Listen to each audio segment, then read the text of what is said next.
I think the most attractive aspect of my art may be the fact that I use so much of what the old masters have given us. When I use an old master's piece and give their protagonists our modern technology, I'm exposing the great work that they did to a new generation who can see that the kinds of problems that their subjects were wrestling with were very much like what we have to suffer through today, which is the kind of wrenching changes, social, technological changes that uproot our lives and are very disruptive.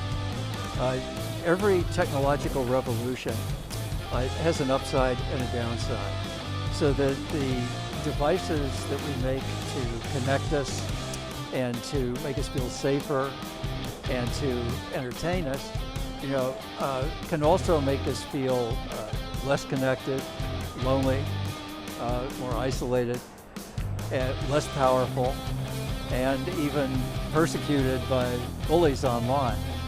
So when people look at my work and see what the great masters showed them so many years ago, you begin to feel the great river of continuity that is the human experience. And I think that's one of the things that people relate to.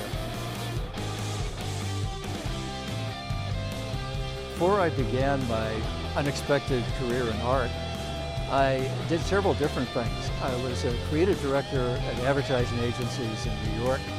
I had a combination agency and production company with my partner, where together we shot campaigns for clients like Heineken all over the world. And I did books, both textbooks in my field and then fiction that I sold to Hollywood. I was one of the pioneers in virtual reality. And all of my work in some way reflects the technological and social revolutions that I've seen or participated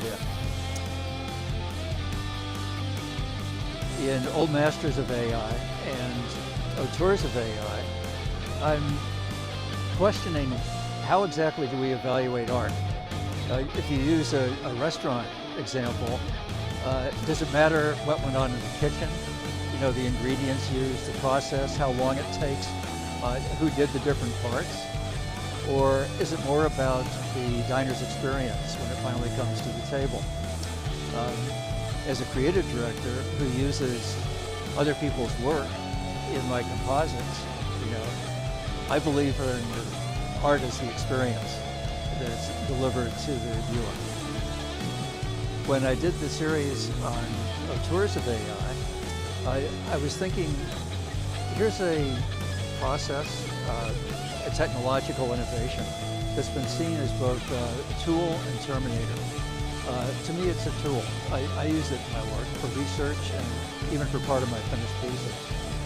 And the only way it's ever going to be safe is if there's regulation on an international level, such as we had during the Cold War for nuclear weapons, because potentially, yes, it is that powerful.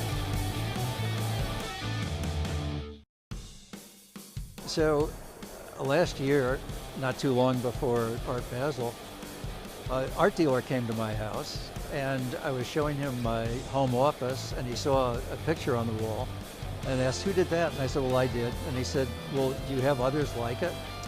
And I said, well, yes, and I can always do more.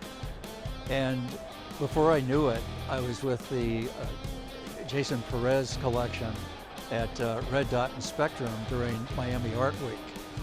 And since then, I've been very fortunate to be a part of the very warm and welcoming Miami art community with a residency at MIFA, Miami International Fine Arts, with a number of exhibitions, and looking forward to developing other pieces, other series, with what I've learned from the people who've been kind enough to welcome me.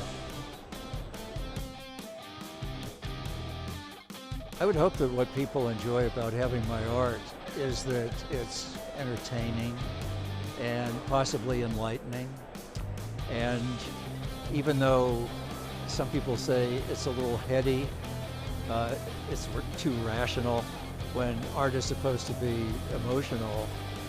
I think that, well, if you get the joke, it's emotional.